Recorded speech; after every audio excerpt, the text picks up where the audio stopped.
Ma'am আপনার কাপড়টা। হ্যাঁ, কত হয়েছে গো? ম্যাম বলছি জামা কাপড় প্রেস করার সময় এই 100 টাকাটা পেয়েছি। ও আচ্ছা, তোমার কত হয়েছে? আমার হয়েছে 90 টাকা। তুমি এটা রাখো, এটা থেকেই নিয়ে নাও। দাঁড়ান 10 টাকা। আরে না না, ওটা আর লাগবে না, ওটা তুমি রেখে নাও। আচ্ছা ঠিক আছে। আসি। কুসুম শোনো। হ্যাঁ, আরে এখানে আমার একটা প্যান্ট রাখা ছিল, পরশুদিন যেটা পরেছিলাম সেটা কোথায় খুঁজে পাচ্ছি না। ওটা তো আমি ধুয়ে দিয়েছি। ধুয়ে দিয়েছো? আরে ওতে টাকা ছিল আমার অনেক, কত টাকা? 5-6 হাজার টাকা মতো। কি বলছো? ওটা তো আমি প্রেস ওয়ালিকে দিয়ে দিলাম প্রেস করার জন্য। প্রেস বলে কি দিয়ে দিয়েছো? হয়তো তুমি ধোয়ার সময় একবার ভালো করে দেখো নি। আরে ওতে আমার কত টাকা ছিল, এখন টাকাগুলো আমি কোথায় পাবো? তুমি চিন্তা করো না, ওই প্রেস ওয়ালিটা খুব সৎ, ও টাকাটা পেলে অবশ্যই দিয়ে দেবে। কুসুম, টাকা দেখে না সব মানুষের নিয়ত বদলে যায়।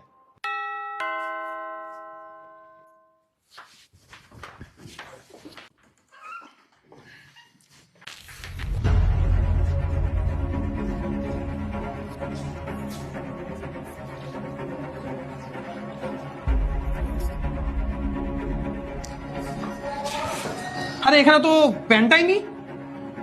বলছি যে একটা গ্রে কালারের প্যান্ট দিয়েছিলাম না প্রেস করার জন্য। গ্রে প্যান্ট না তো দিদি। আমি তোমাকে বলেছিলাম না? আর সেদিন 100 টাকা ছিল, তাই ভালো সাজার জন্য টাকাটা রিটার্ন করে দিয়েছিল। যেই বেশি অ্যামাউন্ট দেখলো অমনি নিয়ত বদলে গেল। আরে তুমি তাড়াহুড়ো করে চলে এলে, প্যান্টটাই তো ফেলে এলে। দাদা, এটা আপনার প্যান্ট? আরে হ্যাঁ হ্যাঁ, এটাই তো আমার প্যান্ট, কিন্তু এতে তো টাকা নেই। আরে দাদা, ওই পকেটে টাকাটা আছে, আর এটাই দেওয়ার জন্য আমি এসেছি।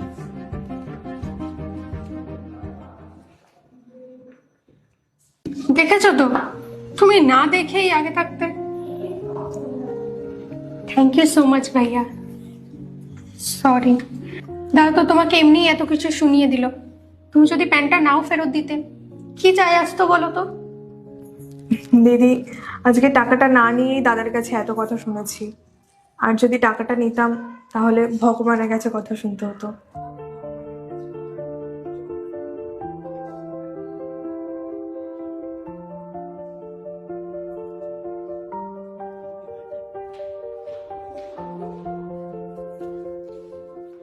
পার্ট 2 দেখতে সাবস্ক্রাইব করুন SJ সোনি ব্লগ 2M।